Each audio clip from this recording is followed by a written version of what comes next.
some quality time. Hit them all with my girl. Have some dinner at prime. Tell mama I love her. Before we run out of time. Before we run out of time. Before we run out of time. Run my girl and hug. Before we run out of time. Take my thug and love. Before we run out of time. Before we run out of time. Before we run out of time. Before we run out of time.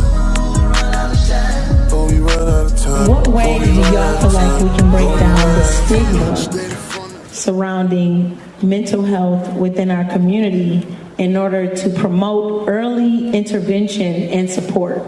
As parents, we always say what we think parents should say. You feel what I'm saying? And instead of asking, the kids like, what is going on with you, or what's your language, so to speak. You feel what I'm saying? Like, if I can understand your language, then I can give you a better. They wanted to come to us because they're scared to get in trouble. I tell them straight, and I mean, I ain't encouraging nothing at all. But I would rather you go to, before you feel like you need to do something to take care of something, you going kind of far, go to somebody. You have to actually give them the podium to speak the language so you can actually pour back into them with the solution, about gun violence. And, you have to ask, what makes you feel like you need the gun? You feel what I'm saying? So if you give them the floor to speak to you. First of all, it was a pleasure and honor to be here. I thank my Lord and Savior, Jesus Christ. I'm sitting in a different seat of humility because I played a major role in the death of a young black man in 2001. So I ended up serving 10 years for aggravated assault, can't work with the commission of crime. So my seat is different. Every day I ask for forgiveness for the role that I played.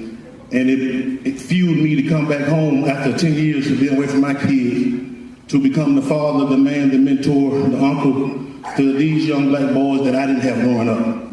And my overall goal and aim is to take away the excuses for these young boys to say that they can't say they didn't know, didn't nobody tell them. There's no excuse for these mothers not to have their kids in one of our faces. Yeah. Because we're meeting y'all where y'all are at, and I understand that it's not easy. And it's a lack of male role models, not only in the home, but also in the community. And all these young men over here, I was once y'all. Yes.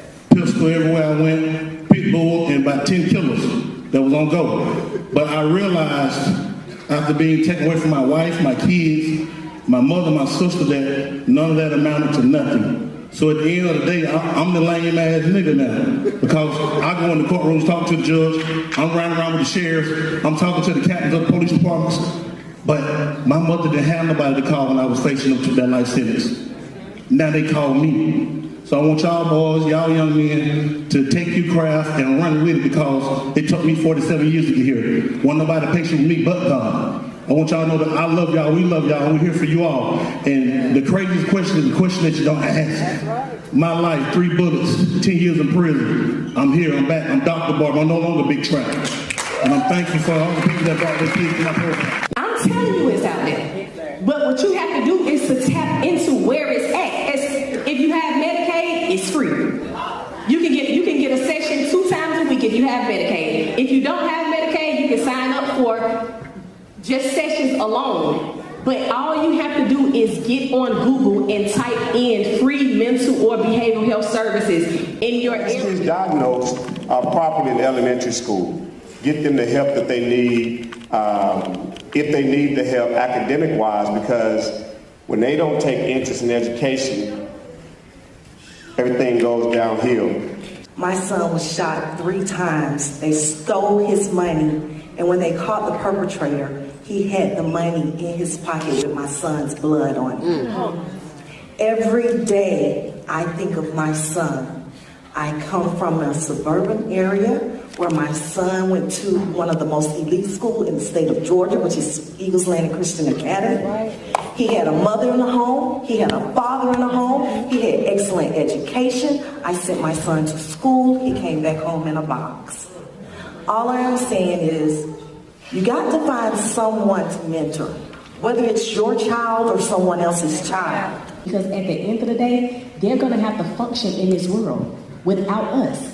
They need to know how to function with whatever their disability is, whether that be ADHD, bipolar, schizophrenia, anxiety, whatever it is. In our household, it has to be a normal conversation.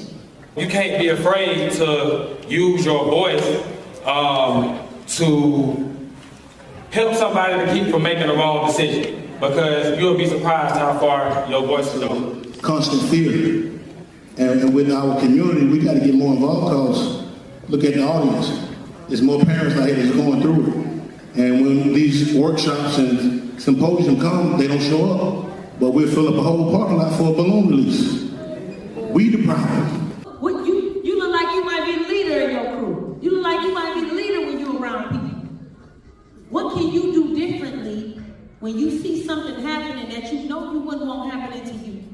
It's like we need more male presence in the household. And then outside of that, of people who got influence like Dro and myself, we got to be more active in the community, letting people see that we tangible.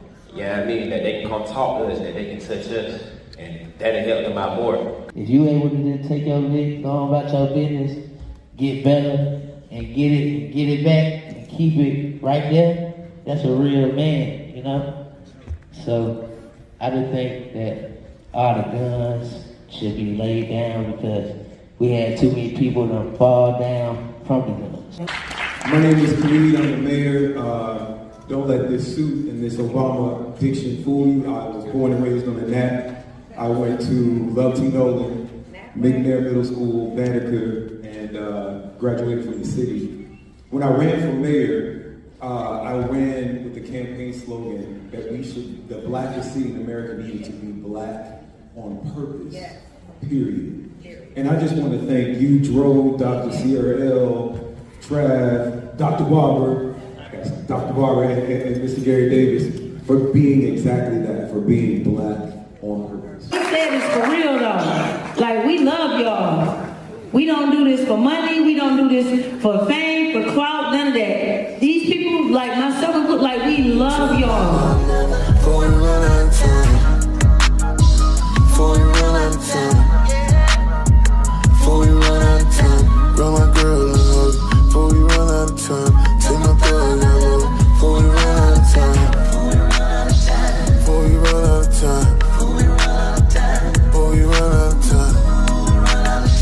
Before you run out of time. Before you run out of time. Before you run out of time. Stayed in front of the judge. He was handing out time. Damn, I meant to call trouble, but I ran out of time. Spend my time in this cell. I'm so used to this jail. Spend my time in the streets. I'm so used